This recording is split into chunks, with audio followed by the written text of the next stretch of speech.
Hello and welcome to our tour through the Bible. This is our 5th episode and we're looking at the book of Deuteronomy. Now, if you could take one book of the Bible with you to live on a desert island, what would it be? Would it be the Psalms, the Gospel of John, Romans? What about the book of Deuteronomy? And what book do you think Jesus would have taken? Well, Jesus quoted from the book of Deuteronomy more than from any other Old Testament book. So he probably would have taken Deuteronomy. Now this may seem an odd choice to us, but Deuteronomy and Genesis are the two foundational books of the whole Bible. Everything else in the Bible hangs on these two books.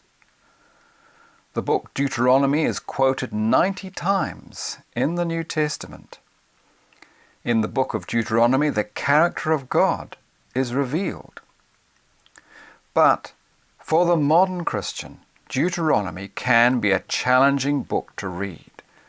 Like most of these first books of the Bible, even the name is difficult to pronounce, let alone spell. And the name of the book is from Greek, and it means the second law. And even that is a bit misleading, because it's actually a restating of God's law to a new generation. Well, like the first 4 books, Deuteronomy was written by Moses, except for a few editorial additions like the description of Moses' death. Now, to understand Deuteronomy and its importance to the rest of the Bible, we need to understand the nature of a covenant in the ancient world. This book records the renewing of a covenant made between God and his chosen people, and it follows the traditional pattern of a covenantal document between a king and a servant in the Middle East. Now, a covenant is a very solemn agreement.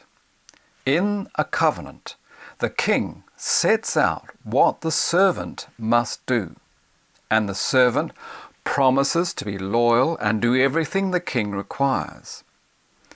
The agreement is signed, or cut as it was known, in a solemn ceremony in which the king formally states how he will reward and bless loyalty and obedience, and how he will punish unfaithfulness with cursing and death. A covenant was a life and death agreement, and it was binding on both parties until the servant died or was released by his king, or the king died. The whole agreement would be recorded in detail so each party would know exactly what their obligations and responsibilities were. Now, we don't have any equivalent in our culture today, but when we read through Deuteronomy, we have to keep in mind this culture of the covenant. God established a covenant with the people of Israel, which was everlasting, because God never dies, and the covenant was to be renewed every 7 years. Israel was God's chosen servant in the world, through which he would bless all nations with the birth, death, and resurrection of his Son, Jesus. Now, the renewing of the covenant took place in the land on the east side of the Jordan River, opposite the city of Jericho. The 40 years of wilderness were behind them. Very soon they would be crossing the Jordan and entering the promised land. Before they crossed the river, however, the covenant with God had to be renewed, because the generation that had come out of Egypt and witnessed the covenant at Sinai had died. Moses, as God's spokesman in front of the assembly of the elders of the people, recalls all that has happened since they left Egypt. Remember, only he, Joshua and Caleb, are left of the generation that had experienced the plagues and miracles of the Exodus. In his retelling, Moses highlights the people's rebellious attitude toward God. despite all he had done to free them and protect them and provide for them. Moses emphasizes the incredible privilege of having a relationship with the only true God compared with all other nations. For what great nation is there that God is so near to it as the Lord our God is to us, for whatever reason we may call upon him? And what great nation is there that has such statutes and righteous judgments as are in all this law which I set before you today? It's in Deuteronomy chapter 4, verses 7 to 8. Well, after recalling all that had happened, Moses then restates the laws God had given them at Mount Sinai, beginning with the 10 Commandments. Now, Moses gives powerful and vivid summaries of the essence of what God requires. And now, Israel, what does the Lord your God require of you? He requires only that you fear the Lord your God, and live in a way that pleases him, and love him and serve him with all your heart and soul. And you must always obey the Lord's commands and decrees that I am giving you today for your own good. It's in Deuteronomy chapter 10, verses 12 to 13. And you'll remember how Jesus used these vivid little summaries to answer the lawyer who tested him by asking what was the most important commandment in Matthew chapter 22, verses 35 to 40. Now, just as in any covenant document, after stating what God requires, Moses tells them the rewards and blessings God will shower upon them if they remain faithful. Deuteronomy 11:13 to 14 we read, "If you carefully obey the commandments I am giving you today, and if you love the Lord your God and serve him with all your heart and soul, then he will send the rains in their proper seasons, the early and late rains, so that you can bring in your harvest of grain, new wine, and olive oil." Then he warns them of the curses that will fall upon them if they do not obey. He pleads with them to be faithful and to teach their children faithfully all this law, so that each generation will enjoy the favor and blessing of God. Above all, he warns of the dangers of being seduced into worshipping other gods, the idols of the surrounding nations.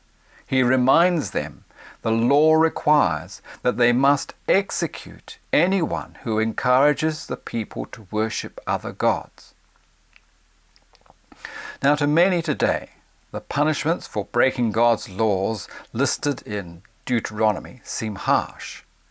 But everyone knew in those days that if you broke the terms of any covenant, you would pay with your life. And all people knew that breaking the covenant with your God was an especially terrible and shameful thing. Now, there are some interesting additions to the laws and regulations given at Sinai, like the rules for a king in chapter 17. Moses tells the people that God will set a king over them in the future, and the laws governing the king are in sharp contrast to the common practices of kings at that time. They were not to amass gold, or horses, which is like armies, or have many wives. Their defense and prosperity depended upon living by and administering God's laws, not on the strength of their army or how much gold they had. Now, when we come to the stories of the kings later in this series, we'll see how few kings actually obeyed these laws and how the nation suffered as a consequence. Another fascinating and unique provision of the law was for the cities of refuge.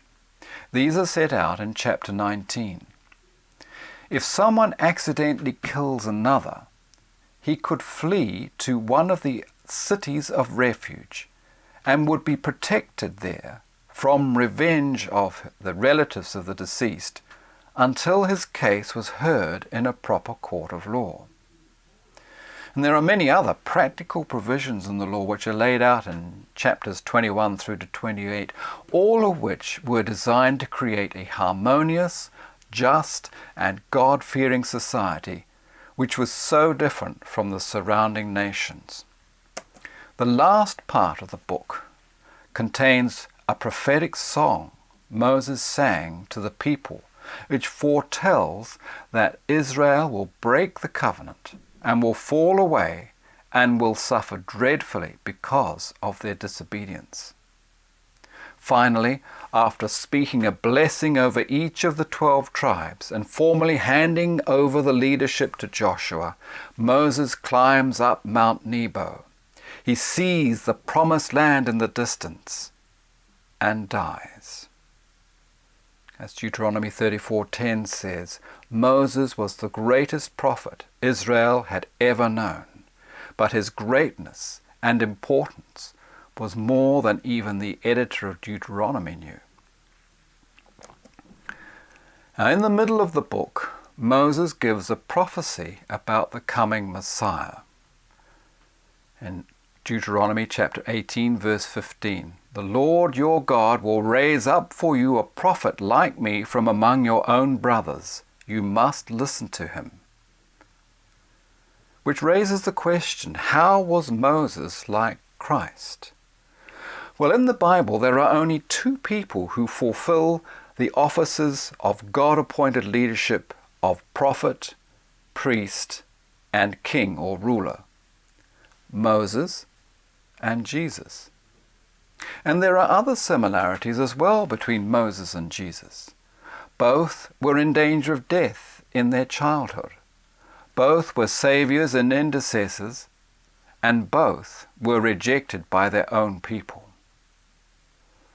Now, the covenant and the people's faithfulness or lack of it, and how God responded now, became the continuing theme of the rest of the Old Testament. This is why this book is so foundational to the rest of the Bible. In the book of Deuteronomy, there are 7 words which occur again and again throughout the book, which describe the way God wants his people to respond to him and his words. Give attention. Remember. Be on your guard. Hold fast. Love and be committed. Treat with reverence. Serve. And when you think about it, no other words could more clearly describe how we should respond to the words and person of Jesus. So again, let me encourage you to try reading and studying Deuteronomy with a good commentary.